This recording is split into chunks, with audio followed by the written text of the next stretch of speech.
एक जादूगर ने जानबूझकर अपने हाथों से गुब्बारा छोड़ दिया जो सीधा आसमान की ओर उड़ गया, लेकिन अगले ही पल सभी की आंखें खुली की खुली रह गईं। गुब्बारा अचानक तेजी से बड़ा होने लगा और फिर हवा में घूमते हुए उसके पीछे की ओर चला गया। जादूगर ने इस पर चौंकने का नाटक किया और हर किसी का ध्यान अपनी ओर आकर्षित कर लिया। पास खड़े बैंक के सिक्योरिटी गार्ड भी इस तमाशे में दिलचस्पी लेने लगे। जैसे ही माहौल पूरी तरह उसके पक्ष में हुआ, उसने फुर्ती से 2 स्मोक बम फेंके और धुएं में गायब हो गया। गार्ड सभी भी गुब्बारे की ओर देख रहे थे। जब तक धुआं पूरी तरह हटा, लोगों ने देखा कि उसी गुब्बारे के अंदर जादूगर की एक छवि दिखाई दे रही है। यह देखकर गार्ड भी दंग रह गए, मानो यह सब सच हो। लेकिन किसी को नहीं पता था कि असल में गुब्बारे के भीतर एक प्रोजेक्टर लगा हुआ है। जादूगर पहले ही मेन होल से होते हुए सीवर लाइन में जा चुका है। कुछ ही मिनटों में वह बैंक के वॉशरूम की दीवार तोड़कर अंदर चला गया।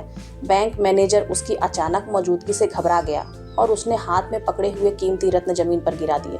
जादूगर ने फुर्ती से उसके हाथ में हथकड़ी लगा दी और उसको काउंटर की ओर धक्का दे दिया और पास पड़ी हीरो की एक मुट्ठी जेब में डाल ली। बाहर खड़ा गार्ड अभी भी गुब्बारे की ओर देख रहा था, बेखबर कि बैंक के अंदर क्या हो रहा है। चोर तेजी से उसी रास्ते से वापस सीवर में घुस गया और वहां से निकल गया और कुछ ही पलों में बैंक से दूर हो गया।